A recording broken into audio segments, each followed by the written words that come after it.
When the holidays start to feel a bit repetitive, reach for a Sprite Winter Spiced Cranberry and put your twist on tradition. A bold cranberry and winter spice flavor fusion, Sprite Winter Spiced Cranberry is a refreshing way to shake things up this sipping season. And only for a limited time. Sprite. Obey your thirst. Oh, Hilton stay, your beds are soft and cozy. No lumpy couch, no stiff futon, no shower line at crack of dawn. Oh, Hilton stay. When you want holiday comfort you can count on, it matters where you stay. Enjoy comfortable rooms and friendly service when you stay with Hilton instead. Save up to 25% this season when you book with Hilton. Hilton for the stay. Terms apply. In Walmart's Nouvelle, time was ticking away. Only a few nights left till the big holiday. But last-minute gifters had no need to worry. Walmart Express Delivery got their gifts in a hurry. From Nintendo to Nespresso and Lego flowers, they could check off their lists in as fast as an hour.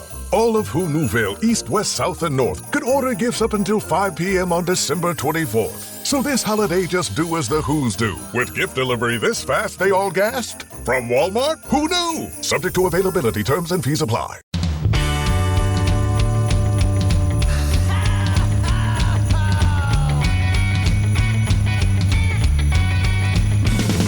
Let's party each and every year on Christmas Eve, where the fun and cocktail shrimp don't seem to end. Clark and Ralphie taking turns on the TV screen, laughing, singing, yelling with all of our friends. Well, it's Christmas, and let the bodies go spread the holiday cheer.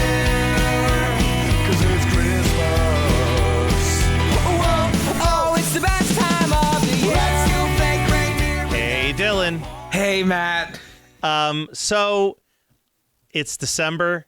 We're basically at Christmas time. We're in it. We're almost there. So we've got this episode, next episode, and then it is Christmas time, and you're getting the live thing that we did this past weekend. Yeah.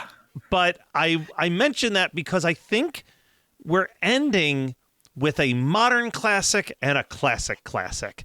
Yeah. And I love the symmetry of that because I would argue that Klaus is right there with Let It Snow as like one of the best and Spirited. Those to me are the three best modern Christmas things that have ever come out. And listen, it is no secret the love that you and I have for Let It Snow. I think that Let It Snow is arguably one of my favorite Christmas movies ever. I want to, when you're done saying this, I'm going to rank those three in my mind in a second. I'm ready for it. You can probably figure out which ones I'm going to go with. But probably. Go ahead. Sorry. But I would argue for my money, I think that from a scripting, from a storytelling, from an emotional stance, I think this is the best thing we've gotten in years. I think so too. I agree.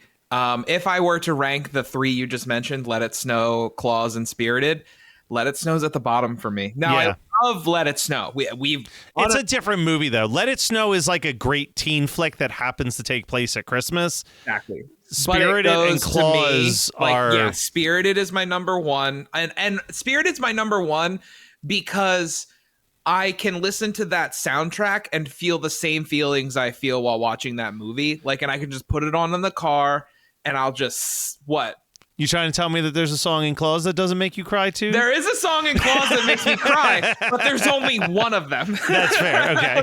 Compared to the entire Spirited soundtrack, where there might be only 2 to 3 songs on that soundtrack that don't make me tear up. Yeah. Anytime Octavia is singing, I'm just... Oh, she's so good in that movie. But those two are for sure the best modern classics we've 100%. Gotten since Elf. You know what I mean? I would agree. The thing that I have to say right here and now, Academy Awards done fucked up. Yes. That this was nominated for Best Picture and lost to Toy Story 4. Of all of all of the Toy Stories as well, to lose to, Like, come on. 4 shouldn't even exist. Now, Yeah, 4 like, has some good parts to it. I enjoy 4, but it is a by the like it's nothing special. No. This movie is so unique in the way it looks. Like Yeah. In the story that it tells. yeah. Like and where this story ends. Oh, dude, it's so good. And I think the problem is I feel like streaming, and I hate to be that guy because I am all for watching movies at home. I love watching movies at home. I'm going to watch a movie at home if it's available at home instead of going to a theater. It's just who I am. However, that being said, I feel like streaming really killed the longevity of movies like this and movies like Spirited. Yeah. I feel like they're not talked about enough. They're not nearly enough. And that's why we do this podcast, to remind people that these things exist. So please watch all 3 of the movies we've talked about already. Yeah. Just to go over what was nominated, to me, who watched all 5 of these nominated films, the clear winner to me is Klaus. Okay. And not because I'm a Christmas fan, but it was Toy Story 4, How to Train Your Dragon, The Hidden World. I like those movies, but that's not no. I Lost My Body, which was like a very artistic French film. There's usually one in there. Klaus and Missing Link. And I love... I still haven't seen Missing Link. I think all 5 of those are great movies, right? Yeah, I love Laika, but I haven't seen that one. But if you're giving out award, like to me, if you're giving out an award for best animated feature, at least a portion of what you should be looking for is, does this stand out as something completely unique? Yeah. And the did way it make you cry? The way that they blended hand-drawn animation with CGI to add some shadowing to it creates a look that I have never seen replicated. It's the same reason why obviously Into the Spider-Verse deserved its win when it was nominated for Best Animated Feature, because nothing had ever looked like that movie before. No. And I'm like, this is insane. This is one of the most unique animated films. Take it being a Christmas film off the table. Just from looking at what they did, it is amazing. And the years and years of dedication that went into making this movie. Like, I think this was like a 7 or 8 year passion project to make this thing happen. Just very the first frustrating. Teaser was released in April of 2012. Yes. That's wild. So, that to be said, Klaus. Klaus tells the story of Jasper, who is in the Royal Postman Academy. He, however, lives a life of luxury as his dad is the Postmaster General. And as punishment from his dad for, kind of being a douche, he gives his son an ultimatum, which is that he is going to make him the postman in a distant northern island, and he has to establish a post office there and post 600 letters within its first year. And if he isn't able to do that, he is cut off from the family fortune, and, his life of privilege is done.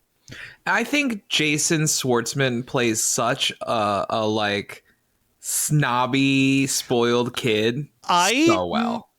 Here's how good he is at playing a snotty character. Yeah. I mistake him for David Spade multiple times Ooh. every time I watch this, because he reminds me, the character that he's portraying reminds me of like mid-90s David Spade, who is like that same snarky, like hoity-toity, snotty douche. He's very Cusco-esque. Very Cusco-esque. Yeah. Jasper ends up finding out that this island has 2 family clans that just are in constant conflict with each other, dating as far back as the Stone Age. Also, surprise Norm Macdonald. Dude, Norm Macdonald. His last feature film. So, and he's great in it. Norm he is. And Norm, funny, brings a lot of heart to the role as well. Yeah, he like does. in a way that only Norm Macdonald could actually do.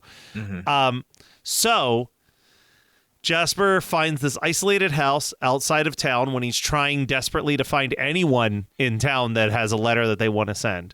And when he finds this little isolated house, he finds that it's filled with homemade toys and that a reclusive woodsman named Klaus lives there. Jasper runs away, but he leaves behind a drawing from one of the children that he tried to get to send a letter. And Klaus forces Jasper to break into this child's home and deliver a toy that brings joy to the kid. So that is like the little spark. The word that this kid wrote a letter and then got a toy starts to spread. And all of a sudden, people start buying into this concept of there's this guy named Klaus. If you write a letter, he'll give you a toy in the night.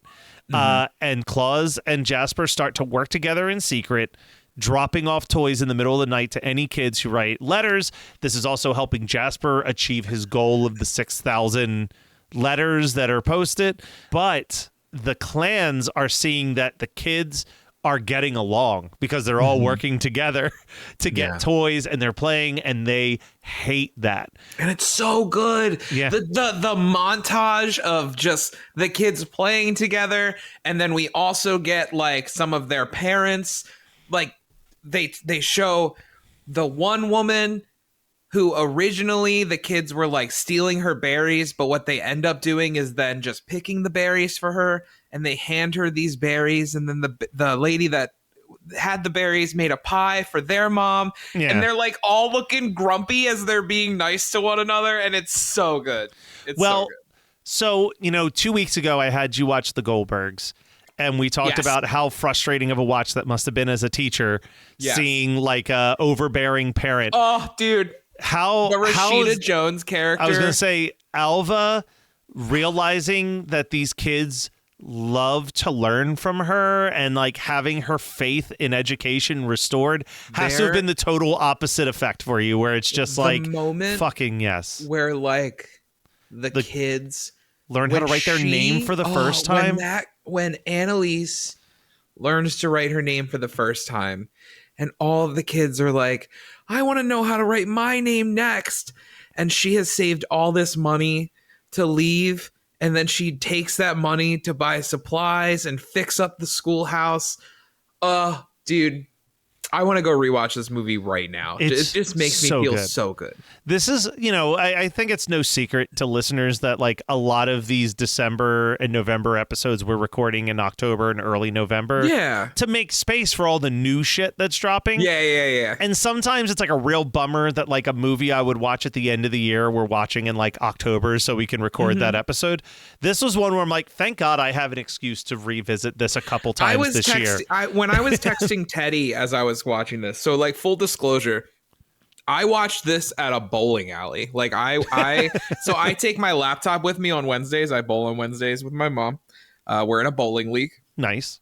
So I take my laptop to do like schoolwork. I'm grading papers and stuff like that. And usually while I'm doing that, I'll put like a YouTube video in the top right-hand corner of my screen and just like have that going to like just entertainment while I'm working and stuff.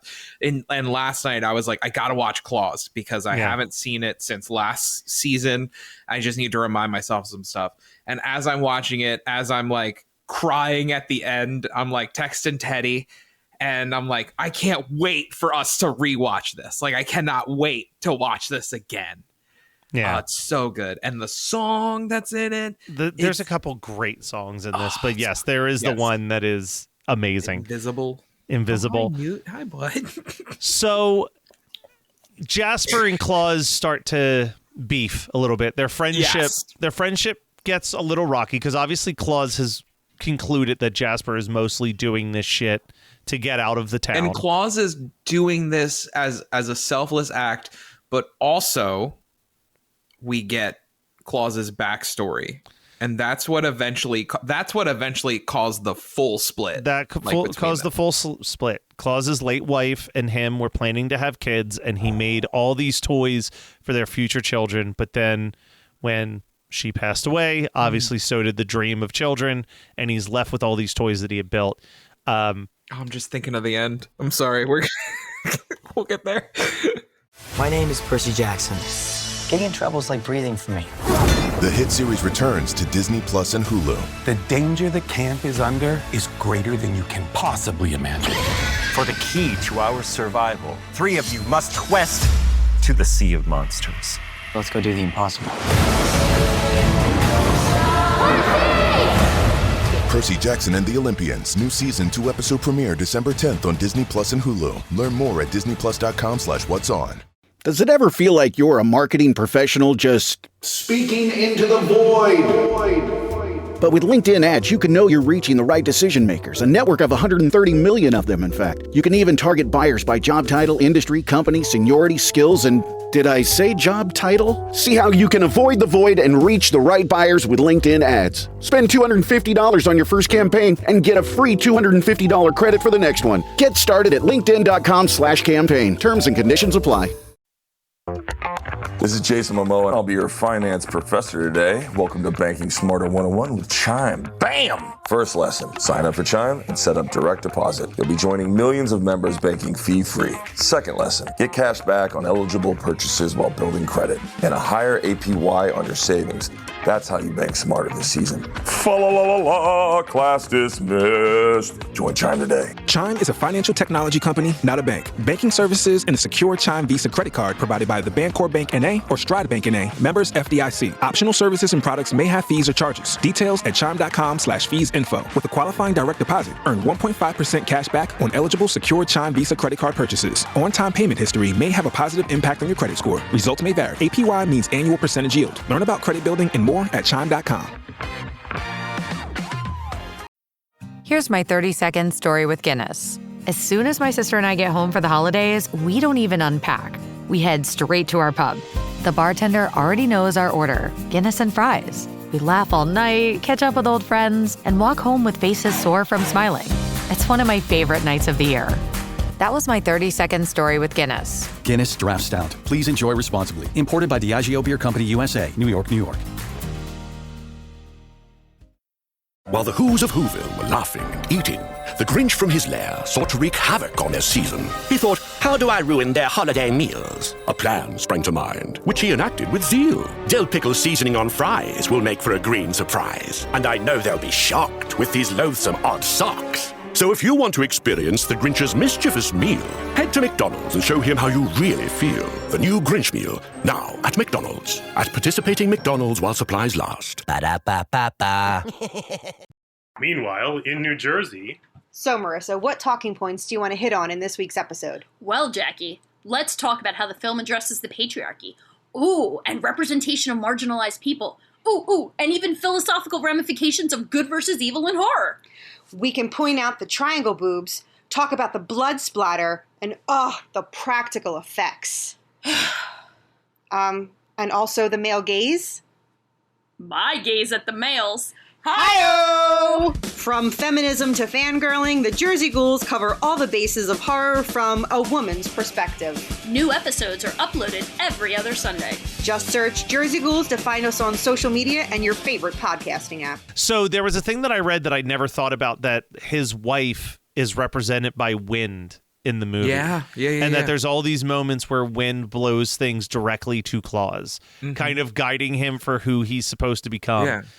This is a Star Wars movie. It's a Star Wars movie, of course. It's the Force. So Klaus forces away Jasper. He gets fed up with Jasper kind of only thinking for himself. Yes. But then he sees that Jasper is trying to build a sled by himself to give to this one child that he's really connected with. The girl can't speak or write in Norwegian, and she is one of my favorite characters. She is so adorable. The cutest. Margu is so it pronounced cute. Sami or Sammy? I think it's Sami. I think it's pronounced Sami. And I love even the rest of like the Sami villagers show up at one point to help out, and it's so good, so good. So they reconnect when he sees like, all right, Jasper's actually doing this for the right reasons finally. And they build back together. Unbeknownst to them, however, the family elders put together a truce to stop their feuding so they can work together to stop Klaus and Jasper from further making everybody a team, and then they can start fighting again. And I want to shout out Will Sasso does the voice of one of the elders, but the other family, like, let's just first in Let It Snow, and now in this, Joan Cusack, another MVP of Christmas. Like Joan Cusack is the unsung hero of a lot of movies, and I feel like she deserves more credit as She's well. She's also arguably the unsung hero of the Cusack family. I would agree. I would 100% agree. Underappreciated in that family. My favorite Cusack, if you will. Yeah, I think that's possible. Yeah. Anyway. They're both in High Fidelity, and I love that movie. I mean, listen, they've done a lot of movies together. Yeah. Anyway, so the two arguing families kind of try to destroy Jasper's reputation, and they try to destroy all the toys. Mm-hmm. And they think that they've succeeded until they find out that Alvy and Klaus had already replaced every toy with a decoy because the town's children warned them that this was probably going to happen. Yeah, because so they're talking, and this actually happened in class today. Not exactly about a kid's parents, but where I'll hear kids talking, and then I will, I've got that information. I will relay that to who needs to hear it. It was like a fight that kids were like, oh, I'm going to get him after school, man. And I'm like, all right, sounds good. I'm going to take care of that. And I went up front and I was like, hey, here's what I'm hearing.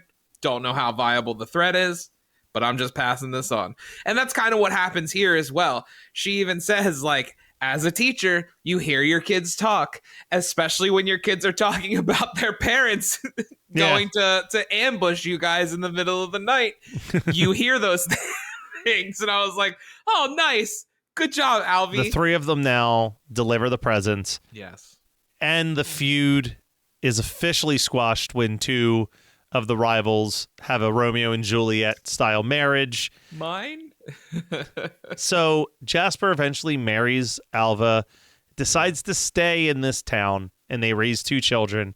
And every year for 11 years, him and Klaus do this toy delivery thing. But then on the 12th year, when he goes to Klaus's house, everything is gone. And we get this beautiful ending where Jasper sits down in a chair and he says, even though Klaus disappeared. Hold on. We'll get there. You're missing one part. There's a moment where Jasper's still talking, and they talk about one day Klaus just disappeared. Yeah. And they show Klaus climbing up the hill, and he's looking into the sunlight, and you can tell Klaus has gotten a lot older with those 12 years. And he just looks up in the sky and says, honey, I'm coming home.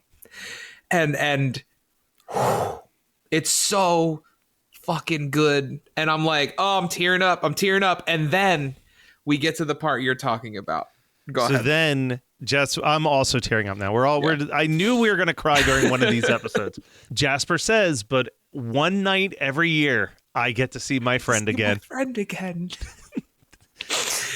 And Matt, when I tell you, I am trying to stop myself from sobbing in this bowling alley. I'm trying to stop myself from sobbing in my basement right now talking about this. It is literally the last note of the movie. And he just turns around and sees his friend. And it's so beautiful. Because you see Jasper is describing all of our normal Christmas traditions. Like he loves milk, and he goes out and he's got the cookies sitting on the table and 2 glasses of milk poured. Yeah. Because he knows that he's going to see his friend. And the movie cuts off, and then the song, which we haven't really named yet, it's Invisible by Zara Larsson. It was played earlier in the movie, part of that montage of the families getting along. But it plays again, an Ed Credits version, and man, maybe that's another reason I'm looking forward to rewatching this, so I can comfortably sob in my own home. Yeah, not in a bowling alley where you're desperately as I'm holding back, and I'm like, people are like, "What's wrong?" I'm like, "Nothing." Oh, man, just really, it's a really good movie. You should see it. Yeah, but really good movie. I mean, we do this podcast, and I know I've heard from listeners who have said, like, I've never heard of this film, but you guys talked about it so passionately that I had to check it out. Yeah. I'm begging you. Please go this watch December, if you have never watched Klaus, it's on Netflix, which, love it or not, we all have it. Yes. So we're all paying $20 a month for it. Yeah. Your excuses are not. Listen, we're in the midst of season, the 3-part final season of Stranger Things coming out. So I know you ain't canceled right now. Watch Klaus while you're stuck with it for a month. Yeah. And just cry and love it and cherish it. Happen. Just let it wash over you. Dylan, I swear to God, one day, if this show becomes big enough, I have a simple dream for us, and that is, on top of the merch that we already sell, if we can get into the physical media world just to put out things like this and Spirited and Let It Snow on a DVD, like just become this company, become the Vinegar Syndrome of just Christmas classic, like modern lost classics, like lost Christmas media, I would love to do that because I do think that it's important for this stuff to still exist somewhere out there. So I fear, especially as we live in a world where this isn't happening so much right this instant, but like when HBO Max just started getting rid of shit, and you can't find it anywhere. It's gone. It's gone forever, and that is one of my biggest fears: is losing things like this. I have a genuine theory, and I hope that I'm mostly correct with this, but I think that we are a couple years away from basically everything going back to how it was about 15 years ago. Yeah. That cable is like king, and like maybe people have 1 or 2 streaming sites. Yeah. But what I hope happens in that circumstance, right, is like, I don't want shit to go away because streaming stops. What I'm hoping is that like Netflix buys stock in, say, like Nickelodeon and stuff. And some of these Netflix originals start to air on Nickelodeon. Nickelodeon's a bad example for this, but maybe say also TNT. They own, say, TNT. That Stranger Things, like new episodes would debut on TNT on a Thursday night, and it's streaming, say, the next morning on Netflix, the way that Hulu used to be, right? Yeah. Where it's like, so like, I think that I don't think that there's a world where it's like burn it all down and now we don't have any more streaming and we're back to cable. I think that there is a world where those two things can live in harmony, and that harmony becoming, all right, well, what are the streaming sites that have the shows that are important to me to be able to watch if I miss it?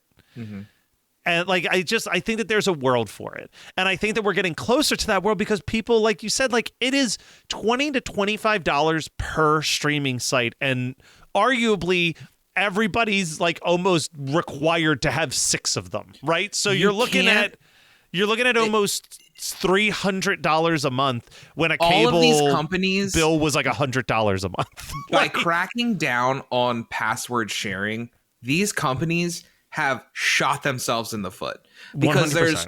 When I see that message pop up, so like the other day we were trying to watch the newest episode of Welcome to Derry, and the message popped up, you are trying to watch on an account that's not in your household, because we use my uncle's account, and our uncle uses our Amazon account, and it, like, again, you do that to try to save money, because as of this recording, we are not doing well. And I don't mean that just like my family, I mean all of us. Like, it is a financial struggle, so you try to figure that out, you try to solve that. And I am not one of those people who is like, oh, you'll save money by cutting down on that cup of coffee. Like, get that shit out of here, man. Like, we all deserve to be comfortable. We all deserve to have entertainment. So back to my point, when I saw that message pop up, my thought process isn't, oh, I have to sign up for HBO Max so I can watch this. My thought process is, I'm going to watch something else. Yeah. I'm going to turn on anything else. Well, I think what's going to eventually happen, and I know that there's people who are already doing this, is like people are going to pick one streaming app per month. Yep. And they're going to say like, all right, Stranger Things end it in December, so in January I'm going to pay for a month of Netflix to watch all of Stranger Things and like grab whatever things I want from there, and then I'm going to promptly cancel Netflix until. We've already talked about that. Yeah, like Teddy and I have talked about that. We're going to watch Stranger Things, but after that, Netflix is not carrying a lot of weight. No, Netflix until Netflix like Wednesday comes back. Teddy loves Wednesday, so we'll do that when it comes back. But that's what I mean. Netflix has been striking out pretty hard lately. Yeah. Outside of if you really care about these 3-part true crime documentaries, which start to run together so much that I'm not saying this to act like I'm the smartest man in the world. But like there was the Catfish documentary that everybody lost their mind on. Mm-hmm. And I cracked the code on who it was strictly from watching too many of these. Yeah. And just knowing how it was being edited and like certain things that people were saying in their talking heads. Yeah. That I was like, oh, it's almost definitely this person because why else would this person say? Teddy knew who it was as soon as it started. Like, and she didn't know the story, but she, as soon as we started watching it, she's like, "Oh, it's this person." And I was like, "There's no way." Yeah, no, I don't want to. I don't want to spoil it on here. After we stop recording, I will tell you the exact second when I was like, "It's this person, isn't it?" Okay, yeah. It is worth watching. It was an enjoyable documentary. It's a good time. Listen, but that shit ain't it's Christmas. Not a good time. It's not a great time. Yes, things, I feel so I don't bad know for about those you. Kids. I don't know about you. I think that the most fun I've had, I watched Catfish. That was a lot of fun. I watched that Perfect Neighbor one. That was a laugh riot. I watched that one where the dad murdered his wife and children. Yeah. You're also a big fan of what? Problems on the Set? Yeah. The Nickelodeon one. That really got my gears going. Actually, really, really funny is I just recorded an episode of One Hit Thunder today. Yeah. Where Chris was like, my buddy texted me about the movie Weapons, and I was telling him how hilarious it was, and he's like, that movie's not funny. And he's like, am I in the wrong here? And I'm like, well, the movie is an allegory for child abuse and school shootings. Yes, it is. And he's like, he goes, then I guess I'm in the wrong here. He really got a kick out of the assault rifle that was floating above Josh Brolin's house. Yeah. Dear Lord. But Dylan, we talked about a modern classic today. We did. Please Next go watch week, Klaus, watch Spirited, watch Let It Snow. This is definitely up there. Those are my top 3 modern Christmas movies that have come out. If you're already paying for Netflix so you can watch Klaus and Spirited, might I also suggest the entire Vanessa Hudgens and Christmas Prince universe?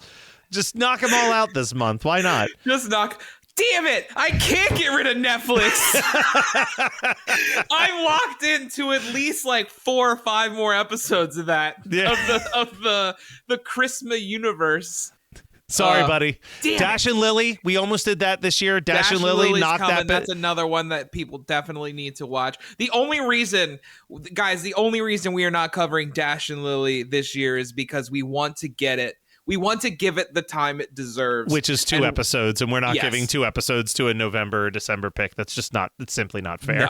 No, but it will be coming. Next year, it is definitely, it's on the docket. We will hit it. Actually, honestly, as we're having this conversation, I'm realizing that Netflix's secret sauce is not releasing this stuff on physical media because true.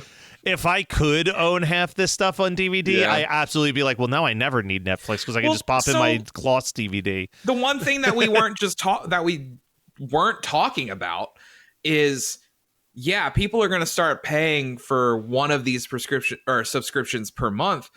The other thing is people are heading back to the high seas, my friend. I have plenty of people who put down their pirate cap for a long time because they were like, no, this stuff is affordable. We're supporting people and stuff like that. And I have plenty of people who have gone back to that route. Yeah. And they are driving people towards that avenue. You could almost say they're pointing them towards that specific area. Exactly. But I want to buy these things. Give me these on physical. Special features. Do you know how badly I would love a making of featurette about the 9 years that were dedicated that would be so cool. to Klaus? Anyway. Now, hold on. The flip side of that is I don't want to spend $40 on a 4K. No, I also don't want that. I don't. Like, I'm talking and a that's simple happening as Blu-ray. well. I want a simple Yeah. Blu-ray DVD. Yeah. With a digital code. But yeah. I miss digital codes. Dude, I miss a good 3-in-1 purchase. It was like $30 max at a Best Buy, and you got 3 versions of that movie to utilize. I paid the extra because a lot of the times they would put like a $20 like regular Blu-ray, and then like you said, $30 you get the DVD bonus. Like here's the DVD, here's the digital copy and stuff. Because that was it. It would be like $20 for a bare bones. You get the movie and nothing else. But for 10 extra bucks, you get a DVD, a Blu-ray, a digital code, and a shit ton of bonus features. Dude, I miss collector's edition DVDs. Yeah, like you could go to a store and you're like, I could buy the 1-disc version, or I could buy this 2-disc version, and I'm going 2-disc every time. I'm going to every single time. I have so many. I have so many copies of American Pie extra discs because of how many double discs I bought. Sorry, we're getting all types of sidetracked. Anyway, we talked about a new age classic in our books this week. Next week. We are talking about one of the classics to end all classics. And I think we're going to have a wonderful time talking about it. But until then, I think we will have a great time. I love you, buddy. Maybe somebody will earn their wings. I love you too, bud. Merry Christmas. Happy birthday. Whoa, oh, whoa, oh, now we won't stop till the big ball drops on New Year's. Happy holiday. Have a great holiday. Have a merry happy holiday.